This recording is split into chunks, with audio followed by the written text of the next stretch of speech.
योगी सरकार के 8 साल बेमिसाल होने के साथ साथ ही उत्तर प्रदेश के मुख्यमंत्री योगी आदित्यनाथ ने आज प्रेस वार्ता करते हुए उत्तर प्रदेश की जितनी भी उपलब्धियां रही हैं उनको गिनाया है और साथ ही इसी पर विपक्ष अखिलेश यादव ने कटाक्ष करते हुए कहा है कि जो 8 साल रहे बदहाल रहे। इसी पर बात करने के लिए हमारे साथ उच्च शिक्षा मंत्री योगेंद्र उपाध्याय मौजूद है। सर, आप उनके इस बयान को कैसे देखते हैं?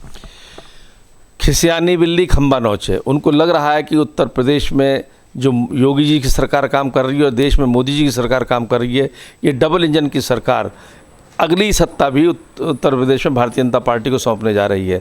और इसका उदाहरण भी है, हरियाणा में सौंपी, दिल्ली में सौंपी, एक लंबा सिलसिला चल पड़ा है। उसमें उनको अपने राजनीतिक अस्तित्व खतरे में नज़र आ रहे हैं, इसलिए उसे बदहाल कह रहे हैं। अदरवाइज़ जो राज्य उत्तर प्रदेश में योगी जी की सरकार में हुआ है, जो योगी जी ने दिया है राज, आज जनता उससे सुखी है। सर, आपके विभाग उच्च शिक्षा विभाग में कितने क्या बदलाव किए गए हैं, कौन सी कई नीतियां अपनाई गई हैं?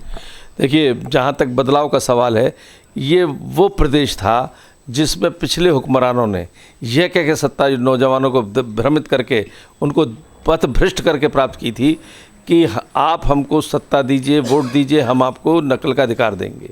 कैसी भंटाढार शिक्षा व्यवस्था योगी जी को मिली थी। उन्होंने योगी वन में उनको उसका पटरी पर लाया गया और उसको सुधारा गया, उसमें विस्तार किया गया।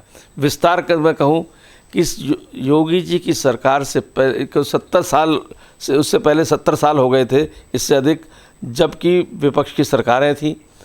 उत्तर प्रदेश के 18 में से 6 कमिश्नरियों में एक भी राजकीय विश्वविद्यालय नहीं था। ये तो उनकी शिक्षा के प्रति चिंता थी। और हमारे नेता ने एक कल्पना की कि हम हर मंडल में एक राजकीय विश्वविद्यालय देंगे। आज योगी जी के 8 सालों के अंदर 8 राजकीय विश्वविद्यालय प्रारंभ हो चुके हैं या निर्माणाधीन हैं। इसी तरीके से 19 निजी विश्वविद्यालय, जिसमें अंतर्राष्ट्रीय राष्ट्रीय ख्याति प्राप्त विश्वविद्यालय हैं, चंडीगढ़ और JSS जैसे जो अंतर्राष्ट्रीय ख्याति प्राप्त विश्वविद्यालय हैं, वह भी उत्तर प्रदेश के अंदर आए हैं और उन्होंने अपने यूनिवर्सिटीज़ खोली हैं। इसी तरीके से जो अन्य विश्वविद्यालय हैं, वो तो एक लंबा विस्तार हुआ उत्तर प्रदेश विश्वविद्यालय को। और नई एक राष्ट्रीय शिक्षा नीति, जो प्रोत्साहन नीति उन्होंने चालू की है, उसमें ये है कि जिन असेवित जिलों में, यानी जिन जिलों में कोई विश्वविद्यालय है ही नहीं, वहाँ भी विश्वविद्यालय खुले। अंतिम पायदान पर बैठे व्यक्ति के पास उच्च शिक्षा पहुँचे, उसके दरवाजे पर पहुँचे। तो उसके लिए एक प्रोत्साहन नीति तैयार की गई है। उस प्रोत्साहन नीति के अंतर्गत बहुत से इंसेंटिव्स दिए जा रहे हैं उन प्रायोजक संस्थाओं को जो असेवित जिलों में अपने विश्वविद्यालय खोलेंगे। एक बहुत बड़ी उपलब्धि है ये विस्तार के लिए। और जहाँ तक गुणवत्ता में उछाल के लिए, उत्तर प्रदेश में मैं उन अखिलेश यादव या और कांग्रेसी मित्रों से पूछना चाहता हूं कि बताएं कि उन्होंने शिक्षा की ओर क्या ध्यान दिया था। उत्तर प्रदेश में कितने विश्वविद्यालय ऐसे थे जो कहीं ग्रेड प्राप्त किए गए हों। योगी जी सरकार में world ranking, Asia ranking, UGC ranking और NAC रैंकिंग के एक लंबी झड़ी लग गई विश्वविद्यालयों की। इससे पहले ये नहीं थी। QS वर्ल्ड सस्टेनेबिलिटी रैंकिंग, इसमें 2 राजकीय विश्वविद्यालय उत्तर प्रदेश के हैं। QS एशिया रैंकिंग, इसमें 6 राजकीय विश्वविद्यालय उत्तर प्रदेश के आ गए।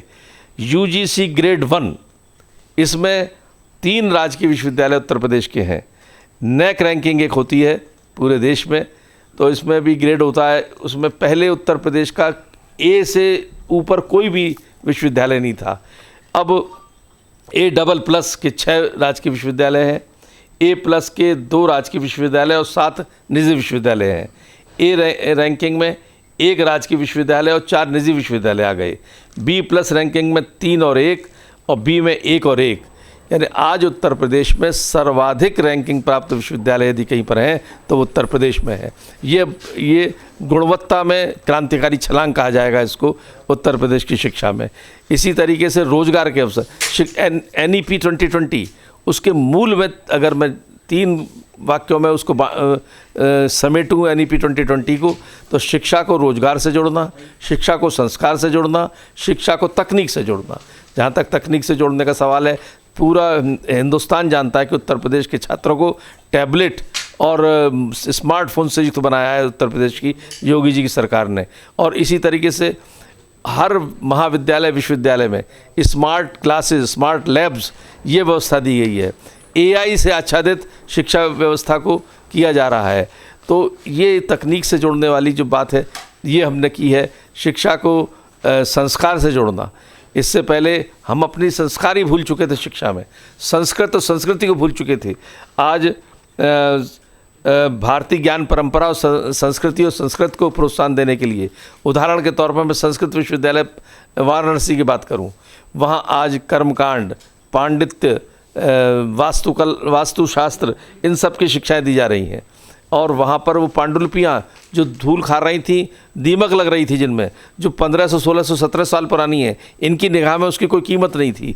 वो दुर्लभ पांडुलिपियाँ आज सुरक्षित करके, संरक्षित करके, उनका डिजिटल करके उनको एक पूरा एक लाइब्रेरी बन चुकी है वहाँ पर, ऐसी आगरा विश्वविद्यालय में किया जा रहा है। तो ये संस्कार से जोड़ने वाली बात है, संस्कृति को संरक्षित करने वाली बात है। इसी तरह रोजगार के अवसर मिले हैं। जब मैंने आपको बताया कि इतने नए विश्वविद्यालय खुले हैं, तो वहाँ चपरासी से लेकर यानी क्लास 4 से लेकर वाइस चांसलर तक की नौकरियाँ भी मिली होंगी। ऐसे नहीं चलते, अप्रत्यक्ष भी रोज़गार मिलता है। आसपास कैंटीन खुलती हैं, रिक्शे वाले, ऑटो वाले, चाय वाले, इन सबको रोज़गार का अवसर मिलता है। और इसके अतिरिक्त जो अभी तक रुके पड़े थे, उनके भ्रष्ट आचरण के कारण रुके पड़े थे जहाँ पर नियुक्तियाँ, वहाँ सब नियुक्तियाँ हो गई। लगभग पिछले 3 साल के आंकड़े में बताऊं तो 3000 से ऊपर शिक्षकों की नियुक्ति हो चुकी है। और उत्तर प्रदेश शिक्षा आयोग का गठन हो चुका है, जिसने ये मार्ग प्रशस्त किया है अब कि उत्तर प्रदेश में शिक्षकों की नियुक्तियां तेज़ी से होंगी।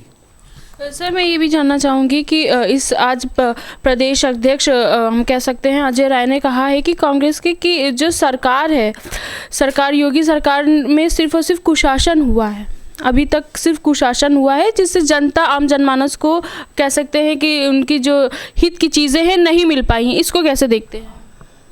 मैंने कहा कि वो खिसियानी बिल्ली खंबा नोचे। उत्तर प्रदेश में योगी जी की सरकार और देश में मोदी जी की सरकार, यानी डबल इंजन की सरकार ने जितनी उपलब्धियां और जितना काम किया है इस देश के अंदर और प्रदेश के अंदर, उनको अपनी राजनीतिक ज़मीन बिल्कुल निश्चित खिसकती नज़र आ रही है। अब वो इस तरह अनर्गल आरोप लगा के के अलावा उन पर कोई चारा नहीं है। खिसियानी बिल्ली खंबा नोचे, इसके अलावा मैं कुछ नहीं कह सकता उनके बारे में। मोदी जी, कर्नाटक में मुसलमानों के आरक्षण को लेकर कहीं ना कहीं घमासान चल रहा है, बवाल चल रहा है, इसको कैसे देखते हैं? जो संविधान की बात करते थे कि संविधान ख़त्म हो जाएगा, योगी जी आ गएगा तीसरी बार, तो योगी जी तीसरी बार आ भी गए, ना संविधान समाप्त हुआ, ना आरक्षण समाप्त हुआ, ना संविधान बदला गया। और आज वो लोग संविधान में जो व्यवस्था नहीं है उस व्यवस्था को ला रहे हैं, तो संविधान को चुनौती कौन दे रहा है? संविधान में कहीं मुस्लिम आरक्षण का प्रावधान ही नहीं है। जो ला रहे हैं वो संविधान के विरोध में काम कर रहे हैं, उनको मुँह की खानी पड़ेगी। मंत्री जी, वक्फ बिल को लेकर कहीं ना कहीं हम कह सकते हैं जो लोग हैं वो असंतुष्ट हैं, कहीं ना कहीं हम कह सकते हैं घमासान भी चल रहा है सियासी। लोग असंतुष्ट नहीं हैं, वो चंद लोग, मुस्लिम समाज भी पूरी तरह संतुष्ट नहीं है। क्योंकि मैं जानता हूँ वक्फ बोर्ड में क्या होता है।